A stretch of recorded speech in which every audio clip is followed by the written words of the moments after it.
Hello everyone! So, this is Edmond Mindaros Channel, isang content creator at gumagawa ng mga tutorials katulad ng laptop PC troubleshootings, mobile device troubleshootings at marami pang ibang klaseng tutorials na sinishare ko dito sa aking channel.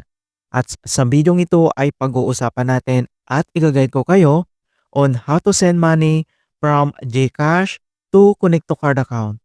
Kung hindi mo kabisado kung paano ba tap-upan ang iyong Connect to Card account, gamit lang yung ating GCash wallet, then ang bidyong ito ay makakatulong sa iyo as your guide. Kaya wag na natin patagalin at start na natin. So ang next step ay kailangan mo lang mag-login or i-open mo lang dito ang yung GCash app and then click mo lang. And login lang tayo gamit yung biometric. So scan your fingerprint, itap mo lang dito sa mobile screen para ma-open kagad yung ating GCash. Ayan. So, gano'n lang po kasimple talaga kapag ginagamit mo yung biometric, napakadaling ma-access. Okay, so ang next step, dito lang sa ating GCash profile homepage, and then kailangan mo lang itap dito yung transfer. So, dito naman sa bank transfer, so makikita mo dito yung bank transfer locally and internationally. So, ang next step ay kailangan mo lang iselect dito yung local.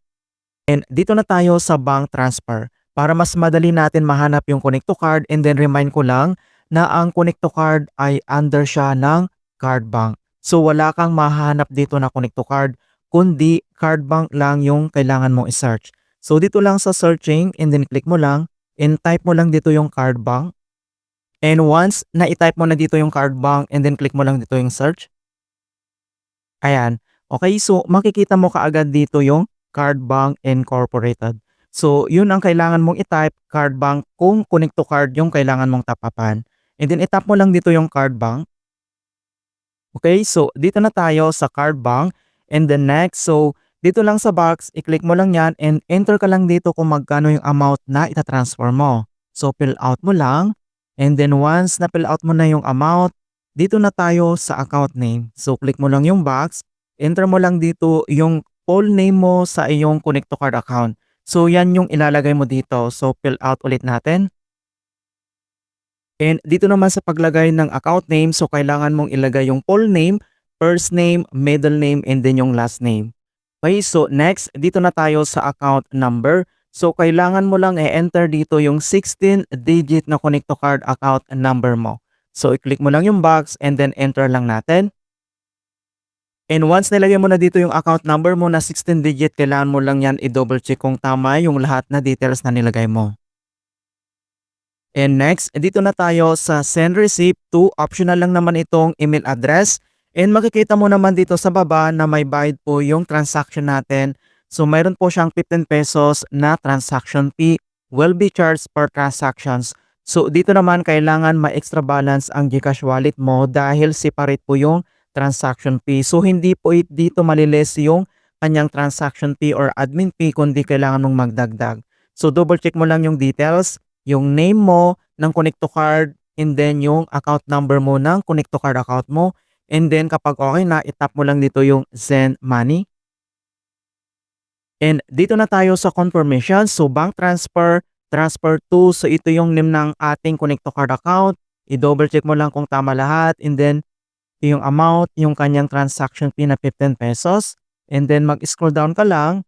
Dito naman sa baba ay kailangan mong i-double check. So confirm transactions will not be refunded. Please make sure that the account details and amount are correct.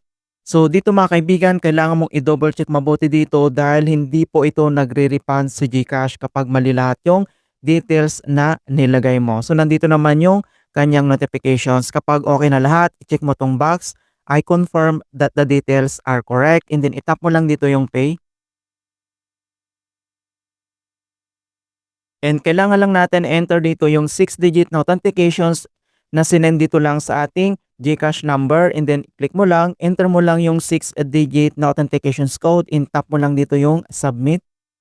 Ayan. So makikita mo na dito na bank transfer complete. So successful transactions are credited instantly. So, nandito naman yung other details, and then kailangan lang natin itong i-double check. And back lang tayo, and then kailangan lang natin i-check sa ating Connect to Card app, and then click mo lang. And login lang tayo gamit yung biometric. So authentications required, scan your fingerprint. Tap mo lang dito sa mobile screen para ma-open ka agad. Ayan. So makita mo na dito na na-open na natin yung ating Connect to Card app.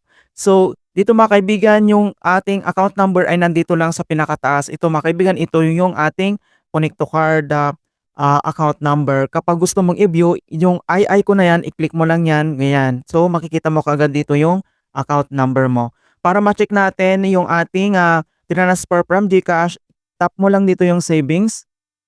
And then, i-click mo lang dito yung pledge account. Ayan. So, dito sa ating savings, makikita mo na dito yung ating transaction from GCash. So, napakabilis lang talaga. So, nandito na yung details mga kaibigan na transaction natin na sinend from GCash wallet.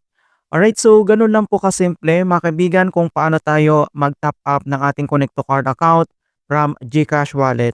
In hope na nakapagbigay ako ng konting kalaman at guide tungkol sa GCash app tutorials. Thank you guys and see you in my next tutorials.